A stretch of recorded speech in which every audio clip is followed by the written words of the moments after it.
내 영혼의 빈자리 무엇으로 채워야 하는가? 우리 시대의 역설. 지난해 반기문 유엔 사무총장의 송년사라고 알려진 해프닝이 있었습니다.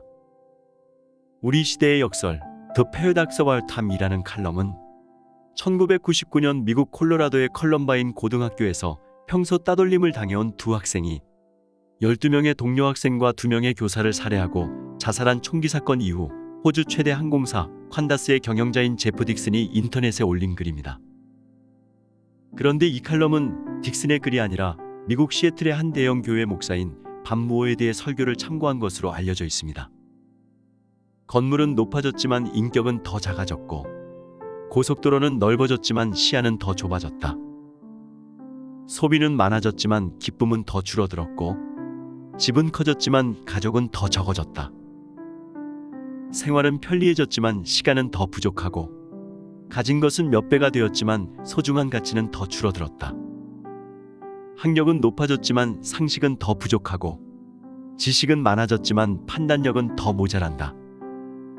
전문가들은 늘어났지만 문제는 더 많아졌고, 약은 많아졌지만 건강은 더 나빠졌다. 돈을 버는 법은 배웠지만 나누는 법은 잊어버렸고, 평균 수명은 늘어났지만 시간 속에 삶의 의미를 얻는 법은 상실했다.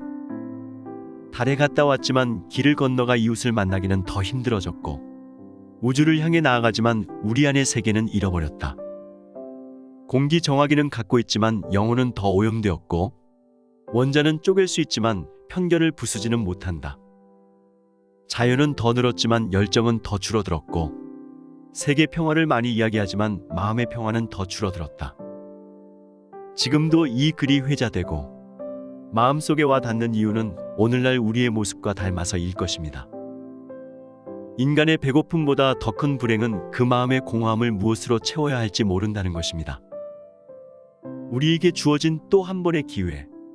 이어령 박사는 이렇게 반문했습니다. 배가 고프면 식당에 가면 되고, 지적인 갈등을 느끼면 도서관에 가면 되고, 몸이 아프면 병원에 가면 되고, 심심하고 마음이 고플 때는 문화를 찾아 여행을 떠나면 되지만, 먹어도 배고프고 노래를 불러도 가슴이 풀리지 않을 때, 권력과 물질과 지식의 자리로도 채울 수 없는 허무라는 이름의 인생 갈증이 느껴질 때는 나는 어디로 가야 합니까? 그리고 이렇게 조언했습니다. 절망이란 이 세상에는 더 이상 아무것도 기댈 데가 없을 때, 그래서 비로소 하나님만을 위해서 몸을 돌리게 되는 순간을 의미한다. 그런데 사람들은 변화를 두려워하고 현실에 안주하기를 더 원합니다. 그래서 인생 불행의 악순환은 계속 반복되고 있는지도 모릅니다. 1930년대 대공황으로 사람들이 공포감에 휩싸여 있을 때 미국의 새 대통령으로 취임한 루스벨트는 취임 연설에서 우리가 두려워해야 할 것은 오직 두려움 그 자체입니다. 라고 말했습니다. 긴장감을 잃어버린 고무줄이 쓸모가 없듯이 변화에 대한 긴장감이 없는 사람은 새로운 인생의 세계를 맛볼 수가 없습니다. 변화를 두려워하지 않는 사람들이 자신의 인생을 바꾸고 시대의 역사를 바꾼다는 것을 역사가 증명하고 있습니다. 인생의 참된 변화, 무엇으로도 채울 수 없는 공허함을 채우는 시작이 무엇일까요? 하나님이 약속하신 인생의 근본, 그 약속을 발견하고 그 약속 안에 나의 인생이 담길 때 비로소 인생의 공허와 허물은 영원히 채워지게 됩니다. 진리를 알지니 진리가 너희를 자유롭게 하리라. 그 진리의 내용은 무엇일까요? 그 어떤 운명, 팔자, 불행에도 매이지 않는 자유함. 성경이 말씀하는 진리는 이렇습니다. 원래 인간은 하나님의 형상대로 창조되었습니다. 그래서 하나님과 교제할 수 있는 유일한 존재이며 하나님 안에서만 참 안식을 누릴 수 있습니다. 그런데 마귀의 유혹에 넘어가서 죄를 짓고 하나님을 떠나게 됩니다.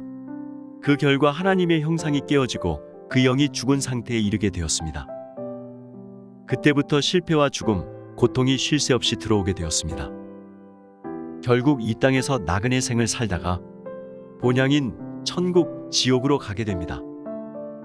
하나님은 인간에게 하나님의 형상을 회복시키기 위해 친히 이 땅에 오시어 십자가 죽음과 부활로서 인간이 해결할 수 없는 원죄 문제, 죄와 저주의 문제를 해결하시고 사탄과 지옥의 권세를 꺾어버렸습니다.